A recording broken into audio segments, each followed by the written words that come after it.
Ladies and gentleman, ನೆಲ ಜಲ ಭಾಷೆಗಾಗಿ ಪ್ರಾಮಾಣಿಕ ಪತ್ರಿಕೋದ್ಯಮ. ನೀವು ನೋಡ್ತಾ ಇದ್ದೀರಾ ಫೋಕಸ್ ಟಿವಿ. ಇದು ಎಕ್ಸ್ಪ್ಲೇನರ್, ನಾನು ಹಬೀಬ್ ದಂಡಿ.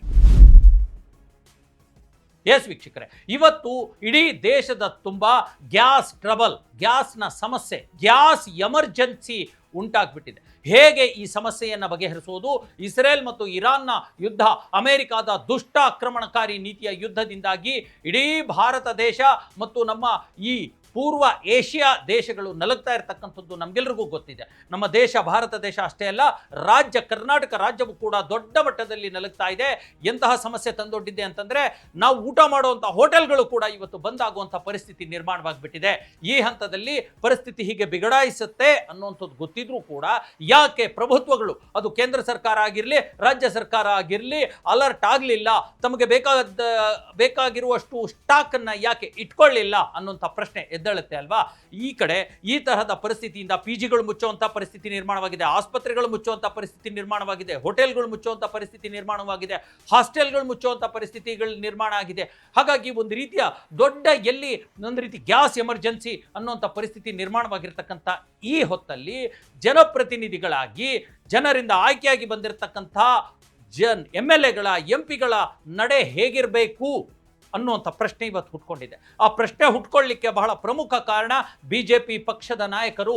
ನಾನು ಮುಖ್ಯವಾಗಿ ಓಪನ್ ಆಗಿ ಹೇಳ್ತಾ ಇದ್ದೀನಿ, BJP ಪಕ್ಷದ ಯಾರು MLAಗಳಿದ್ದಾರೆ, MLCಗಳಿದ್ದಾರೆ, MP ಗಳಿದ್ದಾರೆ, ಅವರ ನಿರ್ಲಕ್ಷ್ಯ ಧೋರಣೆ ಮತ್ತು ಅವರ ನಿರ್ಲಕ್ಷ್ಯತನ, ಸಮಾಜದ ಎಡೆಗೆ ಇರ್ತಕ್ಕಂಥ ಅವರ ನಿರ್ಲಕ್ಷ್ಯ ಇದೆಯಲ್ಲ, ಇವತ್ತು ಖಂಡನೆಗೆ ಅರ್ಹ ಆಗಿರ್ತಕ್ಕಂಥದ್ದು. ಯಾಕೆ, ಏನು ಮಾಡಿದ್ರು BJPಯವರು? ಅಂಥ ಖಂಡನೆ ಮಾಡುವಂಥದ್ದೇನು? ಯುದ್ಧ ನಡೀತಾ ಇರೋದು ನಮಗೆ ಗೊತ್ತೇ ಇದೆ, ಗ್ಯಾಸ್ ವೇರಿಯೇಷನ್ ಆಗ್ತಾ ಇರ್ತಕ್ಕಂಥದ್ದು ನಮಗೆ ಗೊತ್ತೇ ಇದೆ, ಗ್ಯಾಸ್ ಸಮಸ್ಯೆ ಬಗ್ಗೆ. ಈಗೇನಂತದ್ದು ಮಾಡಿದ್ರು ಅಂದರೆ, ಹೇಳಿದರೆ ನಿಮಗೂ ಕೂಡ ಆಶ್ಚರ್ಯ ಅನಿಸುತ್ತೆ. ನೋಡಿ, ಕರ್ನಾಟಕದಲ್ಲಿ ಯಾವ ಪರಿಸ್ಥಿತಿ ಬಂದಿದೆ ಅಲ್ವಾ? ಬಸ್ಗಳು ಓಡಾಟ ನಿಲ್ಲಿಸಿಬಿಟ್ಟಿದ್ದಾವೆ, ಗ್ಯಾಸ್ನ ವಾಹನಗಳು, ಆಟೋಗಳು ಓಡಾಟ ನಿಲ್ಲಿಸಿದ್ದಾವೆ, ಪಿಜಿಗಳು ಮುಚ್ಚಿದೆ. ಇಷ್ಟೆಲ್ಲ ಸಮಸ್ಯೆಗಳಿರುವಾಗ ಈ ಸಮಸ್ಯೆಯನ್ನು ಬಗೆಹರಿಸೋದ್ರ ಬಗ್ಗೆ ಯಾರು ಚರ್ಚೆ ಮಾಡಬೇಕು, ಯಾರು ಕ್ರಮ ಕೈಗೊಳ್ಳಬೇಕು, ಯಾರು ಜನರಿಂದ ಆಯ್ಕೆಯಾಗಿ ಬಂದಿದ್ದಾರೋ ಅವರಲ್ವಾ? ರಾಜ್ಯ ಸರ್ಕಾರ ಆಗಲಿ ಕೇಂದ್ರ ಸರ್ಕಾರದ ಜೊತೆಗೂಡಿ ಈ ಸಮಸ್ಯೆಯನ್ನು ಹೇಗೆ ಪರಿಹರಿಸಬೇಕು ಅನ್ನೋದ್ರ ಬಗ್ಗೆ ಚರ್ಚೆ ಮಾಡಬೇಕಲ್ವಾ? ಆದರೆ ಆ ಚರ್ಚೆ, ಆ ಕೆಲಸ ಆಗ್ತಾ ಇಲ್ಲ. ಕೇವಲ ತೋರ್ಪಡಿಕೆಗೆ ಅಲ್ಲೊಂದಿಷ್ಟು ಹೇಳಿಕೆ, ಇಲ್ಲೊಂದಿಷ್ಟು ಹೇಳಿಕೆ, ಅಧಿವೇಶನಗಳಲ್ಲಿ ನಿಂತ್ಕೊಂಡು 10 ನಿಮಿಷ ಭಾಷಣ ಬಿಗಿದು ಬಿಡೋದು ಹೊರತು ಯಾವುದೇ ಪರಿಹಾರ ಸಿಗ್ತಾ ಇಲ್ಲ. ಇದರ ಹೊರತಾಗಿ ಏನು ಮಾಡ್ತಾ ಇದ್ದಾರೆ BJPಯವರು ಅಂತಂದರೆ, ನೋಡಿ, BJPಯವರು ನಿನ್ನೆ ಒಂದು ದೊಡ್ಡ ಅಪಸವ್ಯವನ್ನು ಮಾಡಿದ್ದಾರೆ, ತಪ್ಪನ್ನು ಮಾಡಿದ್ದಾರೆ. ಏನು ಮಾಡಿದ್ದಾರೆ? ಇಂತಹ ಒಂದು ರೀತಿ ತುರ್ತು ಪರಿಸ್ಥಿತಿ ಉಂಟಾಗಿರ್ತಕ್ಕಂಥ ಹೊತ್ತಲ್ಲಿ ಅವರು ಒಂದು ಸಿನಿಮಾನ ಒಗ್ಗೂಡಿ 40-50 ಶಾಸಕರು ಒಂದು ಸಿನಿಮಾ ನೋಡೋಕೆ ಹೋಗಿದ್ದಾರೆ ಕಣ್ರಿ, ಎಲ್ಲರೂ ಸೇರಿಕೊಂಡು. ಅದು ಬೆಂಗಳೂರಿನ ಮಂತ್ರಿ ಮಾಲ್ನ ಇಡೀ ಒಂದು ಥಿಯೇಟರ್ರೇ ಬುಕ್ ಮಾಡಲಾಗಿತ್ತು. ಆ ಥಿಯೇಟರ್ನಲ್ಲಿ BJPಯ ಚುನಾಯಿತ ಶಾಸಕರು, ಸದಸ್ಯರು ಎಲ್ಲರೂ ಕೂತ್ಕೊಂಡು ಸಿನಿಮಾವನ್ನು ನೋಡಿರ್ತಕ್ಕಂಥದ್ದು. ಇವರಿಗೆ ನಾಚಿಕೆ, ಮಾನ, ಮರ್ಯಾದೆ ಏನಾದರೂ ಇದೆಯಾ? ಬಡವರು ಜನರು ಅಲ್ಲಿ ಹಾದಿ ಬೀದಿನಲ್ಲಿ ಬಿದ್ದು ಕಷ್ಟಪಡ್ತಾ ಇದ್ದಾರೆ. ಗ್ಯಾಸ್ಗೆ ಕಿಲೋಮೀಟರ್ ಗಟ್ಟಲೆ ಕ್ಯೂ ನಿಂತ್ಕೊಂಡು ಗ್ಯಾಸ್ಗೋಸ್ಕರ ಪರದಾಡ್ತಿದ್ದಾರೆ. ಮನೆಯಲ್ಲಿ ಅಡುಗೆ ಮಾಡೋಕ್ಕೆ ಗ್ಯಾಸ್ ಇಲ್ಲ ಅಂತಂದೇಳಿ ಹೊಟ್ಟೆ ಉಪವಾಸದಿಂದ ಸಾಯ್ತಾ ಇದ್ದಾರೆ. ಇವರು ಇಲ್ಲಿ ಸಿನಿಮಾ ನೋಡೋಕೆ ಹೋಗಿದ್ದಾರೆ. ಇವರಿಗೆ ನಾಚಿಕೆ, ಮಾನ, ಮರ್ಯಾದೆ ಇದೆಯಾ? ನೋಡೋಕೆ ಹೋಗಿರ್ತಕ್ಕಂಥದ್ದು ಯಾವ ಸಿನಿಮಾ? ನೋಡಿ, ಯಾವ ಸಿನಿಮಾಗಳು ಪ್ರಪಗಾಂಡಾ ಮೂವಿ ಅಂತ ಕರೆಯಲಾಗುತ್ತೋ, ಕೋಮುವಾದವನ್ನು ಹರಡುತ್ತೋ, ದೇಶದ ಕೋಮು ಸೌಹಾರ್ದತೆಯನ್ನು ಕೆಡಿಸುತ್ತೋ ಅಂಥ ಸಿನಿಮಾನ ನೋಡೋಕೆ ಹೋಗಿರ್ತಕ್ಕಂಥದ್ದು.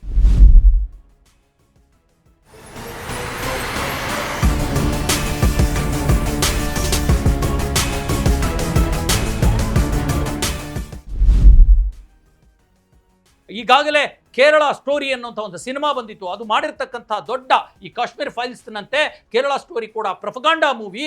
ಅದು ಯಾವ ರೀತಿ ವಿಷಯವನ್ನು ಹರಡ್ತಾ ಇದೆ ಸಮಾಜದಲ್ಲಿ ಅನ್ನುವಂಥದ್ದು ಗೊತ್ತಿತ್ತು. ಈಗ ಕೇರಳ ಸ್ಟೋರಿ ಪಾರ್ಟ್ 2 ಅನ್ನುವಂಥದ್ದು ರಿಲೀಸ್ ಆಗಿದೆ. ಅದಕ್ಕೆ ಅಂತಹ ದೊಡ್ಡ ಯಶಸ್ಸು, ಒಂದು ಪ್ರತಿಕ್ರಿಯೆಯನ್ನು ಜನರಿಂದ ವ್ಯಕ್ತವಾಗಿಲ್ಲ. ಯಾಕೆಂದರೆ ಜನ ದಡ್ರಲ್ಲ. ನೀವು ವಿಷಯವನ್ನು ಕೊಡ್ತೀರಾ ಅಂತಂದರೆ ಮೇಲಿಂದ ಮೇಲೆ ವಿಷ ತಗೊಳ್ಳುವಂಥ ಕೆಲಸ ಜನರು ಮಾಡಲ್ಲ. ಆದರೆ ಈ BJP ಶಾಸಕರು ಮಾಡ್ತಾರೆ. ಯಾಕಂದರೆ ಅವರು ತಗೊಳ್ಳೋದು ವಿಷಾನೇ, ಕೊಡೋದು ವಿಷಾನೇನಾ ಅನ್ನುವಂಥ ಅನುಮಾನ ಹುಟ್ಟೋ ರೀತಿ ವ್ಯಕ್ತವಾಗ್ತಾ ಇದೆ. ಇವತ್ತು BJP ಶಾಸಕರು ಈ ಕೇರಳ ಸ್ಟೋರಿ ಪಾರ್ಟ್ 2 ಅನ್ನುವಂಥ ಸಿನಿಮಾನ ಮಂತ್ರಿ ಮಾಲ್ನಲ್ಲಿ ಕೂತ್ಕೊಂಡು ಆರಾಮಾಗಿ ಚಿಕನ್ ಕಬಾಬ್ಗಳನ್ನ ತಿಂದ್ಕೊಂಡು, ಪಾಪ್ಕಾರ್ನ್ಗಳನ್ನ ತಿಂದ್ಕೊಂಡು, ಕೋಲ್ಡ್ ಜ್ಯೂಸನ್ನು ಕುಡ್ಕೊಂಡು ಕೋಲ್ಡ್ ಡ್ರಿಂಕ್ಸನ್ನು ಕುಡ್ಕೊಂಡು ಸಿನಿಮಾ ನೋಡುವಂಥ ಕೆಲಸಕ್ಕೆ ಮುಂದಾಗಿರ್ತಕ್ಕಂಥದ್ದು ಜನರ ಸಮಸ್ಯೆ ಬಗ್ಗೆ ಇವರಿಗೆ ಕಾಮನ್ ಸೆನ್ಸ್ ಇದೆಯಾ ಅನ್ನುವಂಥ ಪ್ರಶ್ನೆ ಹುಟ್ಕೊಳ್ತಾ ಇದೆ. ನೋಡಿ, ಈಗಾಗಲೇ ಪ್ರಪಗಾಂಡ ಮೂವಿ ಅಂತ ಹಲವಾರು ಮೂವಿಗಳು ಬಂದರು. ಅವೆಲ್ಲ ಯಾಕ್ರಿ? ಸ್ವತಃ ಪ್ರಧಾನಿ ನರೇಂದ್ರ ಮೋದಿ ಅವರ ಜೀವನ ಚರಿತ್ರೆಯನ್ನು ಆಧರಿಸಿದ 2-3 ಸಿನಿಮಾಗಳು ಬಂದು ಅದೆಷ್ಟು ಕೋಟಿ ಬಿಸ್ನೆಸ್ ಮಾಡ್ತು ಅಂತ ನಮ್ಗೆಲ್ರಿಗೂ ಗೊತ್ತಿದೆ. ಅದೆಷ್ಟು ದೊಡ್ಡ ಮಟ್ಟದ ಸೂಪರ್ ಹಿಟ್ ಆಗಿ ಡೂಪರ್ ಹಿಟ್ ಆಗಿ ಇಡೀ ವಿಶ್ವದಲ್ಲಿ ಸದ್ದು ಮಾಡ್ತು ಅಂತಂದೇಳಿ ನಮಗೂ ಗೊತ್ತಿದೆ ಅಲ್ವಾ? ಅದು ಜನ ಕೊಡುವಂಥ ಪ್ರತಿಕ್ರಿಯೆ, ಅದು ಸೋಲ್ಸಿದ್ದಾರೆ. ಇದ್ರ ಜೊತೆಗೆ ಇನ್ನೊಬ್ಬ ಕಂಗನಾ ರಣಾವತ್ ಅನ್ನುವಂಥ ಮಾಜಿ ಚಿತ್ರನಟಿ, ಹಾಲಿ ಸಂಸದೆ ಮೇಕಿಂಗ್ ಮಾಡಿರ್ತಕ್ಕಂಥ ಮತ್ತೊಂದು ಪ್ರಪಗಾಂಡ ಮೂವಿ ಎಮರ್ಜೆನ್ಸಿ ಅಂತಂದೇಳಿ ಮಾಡಿದ್ರು ಅಲ್ವಾ? ಅದಕ್ಕೆ ಯಾವ ರೀತಿ ಪ್ರತಿಕ್ರಿಯೆ ಸಿಕ್ತು? Utter flop. ಝಾನ್ಸಿ ಕಿ ರಾಣಿ ಅನ್ನುವಂಥ ಒಂದು ಚಿತ್ರವನ್ನು ತೆಗೆದ್ರು. ಅಂಥ ಮಹಾನ್ ದೇಶಭಕ್ತಿಯ ಒಂದು ಲೈಫ್ ಹಿಸ್ಟ್ರಿಯನ್ನು ತೆಗೆದಿರ್ತಕ್ಕಂಥ ಚಿತ್ರ ಕೂಡ ಅಟ್ಟರ್ ಫ್ಲಾಪ್ ಆಯಿತು. ಈ ಹಂತದಲ್ಲಿ BJPಯವರಿಗೆ ಬುದ್ಧಿ ಹೇಳೋರು ಯಾರು, ಬುದ್ಧಿ ಕಲಿಸೋರು ಯಾರು ಅನ್ನುವಂಥದ್ದು. ಈ ಎಲ್ಲದರ ನಡುವೆ ಒಂದು ಪ್ರಶ್ನೆ ಹುಟ್ಕೊಳ್ಳುತ್ತೆ ಅಲ್ವಾ? ಏನು ಹೇಳಿ? ಯಥಾ ರಾಜ ತಥಾ ಪ್ರಜಾ ಅನ್ನುವಂಥ ಒಂದು ಮಾತು ನಾವು ಕೇಳ್ತೀವಿ. ಏನಪ್ಪ ಹಾಗಂತಂದ್ರೆ, ನೋಡಿ, ಗ್ಯಾಸ್ ಸಮಸ್ಯೆ ಈ ರೀತಿ ಇಷ್ಟು ಮಟ್ಟ ದೊಡ್ಡದಾಗಿದ್ರು ಕೂಡ ನಮ್ಮ ಪ್ರಧಾನಮಂತ್ರಿಗಳಿಗೆ ಏನು ಮಾಡ್ತಾ ಇದ್ದಾರೆ?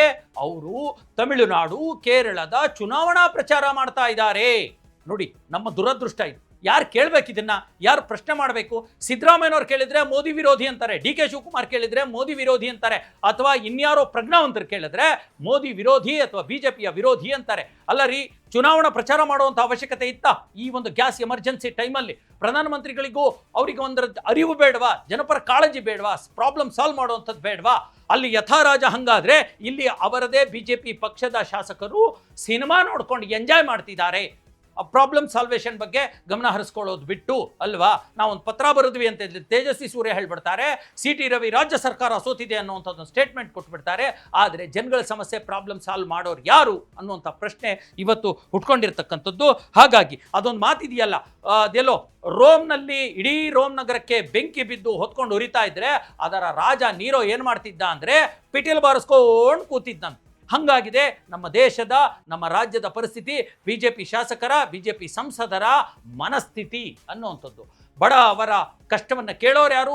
ಎಷ್ಟು ಪ್ರತಿಭಟನೆಗಳು ನಡೀತಾ ಇವೆ, ಹಳ್ಳಿ ಹಳ್ಳಿ, ಬೀದಿ ಬೀದಿ, ತಾಲೂಕು, ಜಿಲ್ಲಾ ಕೇಂದ್ರಗಳಲ್ಲಿ BJP ಸರ್ಕಾರದ ವಿರುದ್ಧ, ಕೇಂದ್ರ ಸರ್ಕಾರದ ವಿರುದ್ಧ ಪ್ರತಿಭಟನೆ ನಡೀತಾ ಇದೆ. ಈ ಹೊತ್ತಲ್ಲಿ ಚುನಾವಣಾ ಪ್ರಚಾರ ಬೇಕಿತ್ತಾ? ಜೊತೆಗೆ ಈ ಹೊತ್ತಲ್ಲಿ ಸಿನಿಮಾ ನೋಡುವಂಥದ್ದು ಬೇಕಿತ್ತಾ? ಒಂದಷ್ಟಾದರೂ ಕಾಮನ್ ಸೆನ್ಸ್ ಅನ್ನುವಂಥದ್ದಿದ್ರೆ ಇದಕ್ಕೆ BJP ಶಾಸಕರು, ಸಂಸದರು, ನಾಯಕರು, ಪಕ್ಷದವರು ಉತ್ತರ ಕೊಡಲಿ.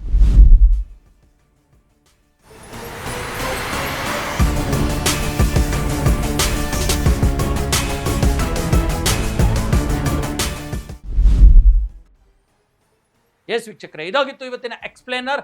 ನೆಲ ಜಲ ಭಾಷೆಗಾಗಿ ಪ್ರಾಮಾಣಿಕ ಪತ್ರಿಕೋದ್ಯಮ. ನೋಡ್ತಾ ಇರಿ ಫೋಕಸ್ TV.